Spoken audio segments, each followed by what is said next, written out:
Mbona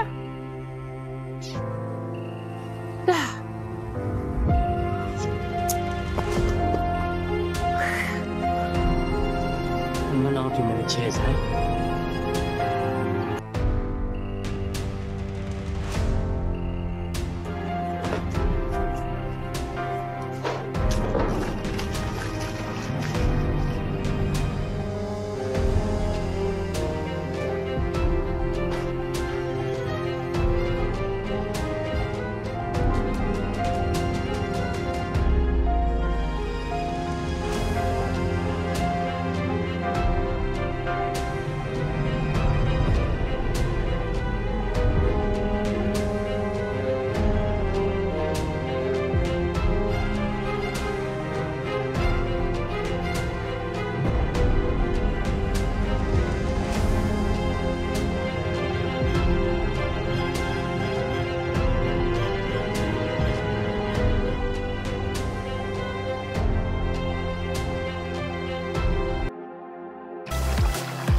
Nachojua ni kwamba watu wengi tumefurahi sana Dennis kuweza kupitia kila ambacho anakipitia, na bado tunasubiri kwa hamu sana. Hii ndio mwanzo tu, lakini bado hali inazidi kuwa tete zaidi.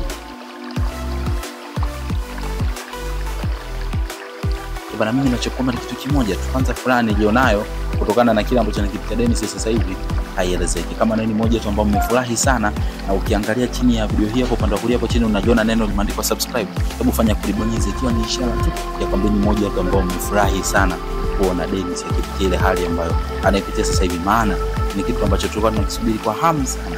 Right, kama ingemsikiliza mama yake haya yote singeweza kutokea, lakini ndio hivyo tena. Ubaya umemkuta yule ambaye hajasikia na mkuu. Sasa ulimwengu unaenda kumfunza. Sijui kama alikuwa hajui mara zote kwamba Oti atakuja kumsaliti, lakini yote kwa yote sisi tunachofurahi ni kuona kwamba Dennis anapitia shida. Sasa kama nilivyokuambia, kama wewe ni moja ya shabiki mzuri sana wa movie yetu, alafu umefurahia sana na unatamani kubwa zaidi, mabaya zaidi yaweze kumkuta Dennis huko mtaani, basi hebu ungana na mimi hapo chini video hii hapa hivi. Upande wa kulia hapo chini kuna neno limeandikwa subscribe. Hebu fanya kulibonyeza, alafu njoo kwenye comment section uje tuambie wewe furaha yako ikoje baada ya kuona Dennis anapitia ile hali, lakini usisahau kusubscribe. Bila shaka wengi tumeona, na najua wengi tulikuwa tunatarajia kwamba Dennis lazima kuja kusalitiwa na Oti. And of course kile kilichotokea ni kitu ambacho wengi sana tulikuwa tunategemea, japo tulikuwa hatujui ni lini kitakuja kutokea, lakini finally imetokea katika wakati ambao bila shaka wengi wameshtushwa kwa sababu hatukutegemea. Lakini kitu kingine ambacho kimenishtua ama kimenishangaza kutoka kwa Dennis ni kwamba nilitegemea kwamba pengine Dennis na mama yake angeshirikiana ama angeelewana na mama yake, kwamba mama nitajaribu kunegotiate na Calvin kwa mmoja. Lakini nilichokiona kilikuwa kimenishangaza kabisa, maana sikutegemea kwa namna yote ile pale kama Dennis angeweza kufanya kile ambacho ameweza kufanya. Ni kifupi ukiuka maneno ya mama yake ambayo anamwambia, ikiwa ni kwa lengo la kuhakikisha kwamba anamjenga mwanae aweze kuwa katika hali nzuri. Finally asiyesikia mkuu kweli amevunjika guu, na huu ni mwanzo. Sijui kwa mbele itakuwaje, maana mashamba yanatakiwa yauzwe kule, alafu kibaya zaidi ni kwamba pesa zimeondoka. Dennis pale alipo anajaribu kujiuliza, si bora ningemsikiliza mama yangu tu, pengine mambo yote yasingetokea. Lakini ndio hivyo tena, ameshachelewa. Kwa ufupi, hakuna muda kwa yeye kuweza kutengeneza mazingira ya kurudisha ile jambo nyuma, na kama namuona hivi anapokumbuka maneno ambayo alikuwa anaambiwa na mama yake, lakini tayari tena maji yameshamwagika. Huko Calvin najua ndio mwanya unazidi kuwa mkubwa zaidi kwa upande wake, kuhakikisha kwamba anatengeneza mazingira ya kuseti kila kitu kikae katika standard ambazo yeye alikuwa anataka, na mwisho wa siku kila kitu kama kipanga kapata kutimia.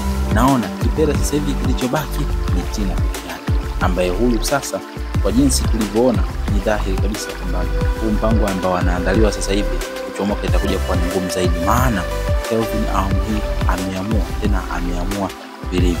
Nadhani anachosubiri Calvin ni kukamilisha tu ule mpango wa kuhakikisha kwamba mali zote zinarudi kwenye utawala mama yake na zinaandikwa kwa jina la mama yake, ili ikifika time sasa Tina anapokuja kutoa talaka isionekane kwamba kuna kikwazo chochote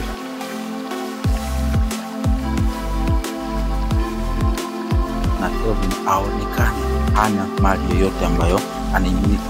Ndani hapo sasa Tina itakuwa ni muda wake sahihi wa kwenda kuungana na Dennis huko mtaani, waweze kupitia shida huko hivi na kujua kwamba sasa itakuwaje wao wenyewe wawili. Sijui ndio watakuwa marafiki, sijui ndio watajaribu kuseparate, maana najua Dennis pale alipo ni kwamba ana maumivu ya pesa zake kwenda na Oti, lakini pia ana maumivu za pesa ambazo alizichukuaga Lati, lakini pia ana maumivu kwa sababu ameujua ukweli kwamba babake na huyu Tina ndiye ambaye alihusika katika kifo cha baba yake.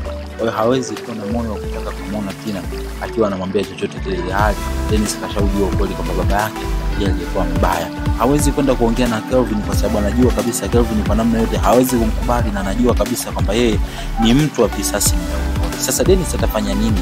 Hebu mimi ninachokuomba kitu kimoja tu, kama wewe ni mmoja tu ambao unatamani na una shauku ya kwenda kuona Dennis akizidi kuhangaika zaidi, basi tuungane hapo chini ya video hii hapa hivi kwa kubonyeza neno subscribe tu. Bonyeza neno lililoandikwa subscribe hapo chini ya video hii, pia like video. Alafu kwenye comment section njoo tudiriki unavyoweza wewe.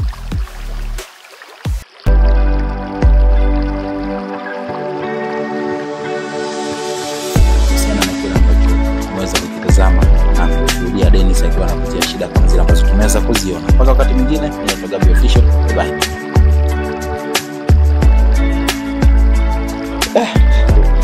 Fule kwa uchovu shilingi yangu. Kweli na uchovu.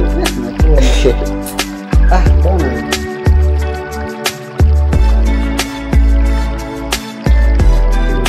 Kweli na safari ndefu. Kulinga na kujalia msalama. Lakini yote kwa yote. Haya yaliyofika. Sio sahihi na kuingia tu mwenyewe utamaliza. Ni kweli bwana shemeji, kwa sababu nilipopiga uliniambia kuna dharura kubwa, na pasipo kuniambia kuna dharura kubwa, ni kweli kulingana na shughuli zangu ambazo nilikuwa nizifanye leo nisije kuja, lakini nimekuja